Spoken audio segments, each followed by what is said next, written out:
What's up guys, this is Sancho West and this is the Quick 2 minutes of video game and movie news. And of course, I'm right back at it with some Uncharted movie news. In an exclusive interview with Collider.com, Joe Carnahan had a lot of interesting things to say regarding his movie script and of course the casting of Nathan Drake.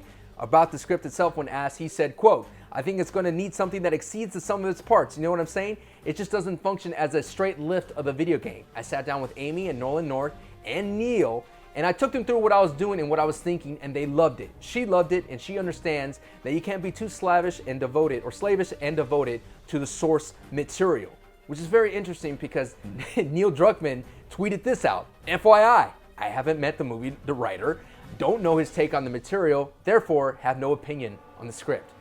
So it looks like that's a big red flag, and now all is right in the jungle. And another red flag that I have to say is Joe Carnahan talks about throughout the interview about checking off boxes, being devoted to the source material, and he had to say this quote, "I am a big believer that the fanboy element or the fan lobbies are massively overrepresented in the Hollywood and don't have nearly lobbyist power as they think they do." Now look, there's a big difference about paying respects to us as fans and the source material. Look at J.J. Abrams. He had the biggest task of taking care of the Star Wars franchise. And throughout the get-go, he let us know that everything was in his right hands because he was a fanboy himself.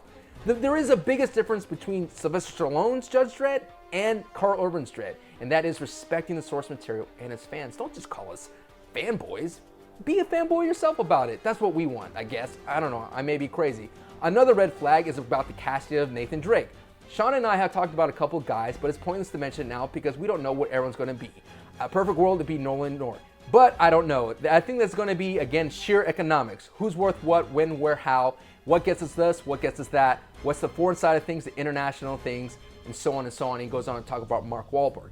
Bottom line is that it's going to need a big movie star, of course. Hollywood's a business. I understand that. I've said this plenty of times in podcasts before. But it just sucks to know that it's going to be a money play. Of course, that's why they're making this whole movie. Sony wants to make a tentpole franchise regarding the whole thing.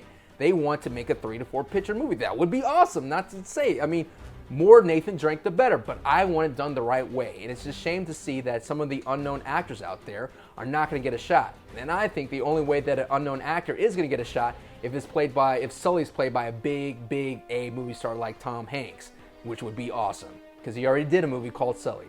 Well, guys, that is your Quick 2. Comment down below. Let me know what you think about the article. The article itself is going to be in the description. What do you guys have to think about this? Are there any red flags that you have? And do you feel what do you feel about Joe Carnahan? I love his work. He wrote Narc and he wrote The Gray and Smoking Aces. And if we get a mixture of all that, I think we got something awesome here. All right, guys, thank you guys so much for watching. And as always, ooh yeah, peace. Adios, guys, and subscribe for some more awesome gaming content. Bye, guys.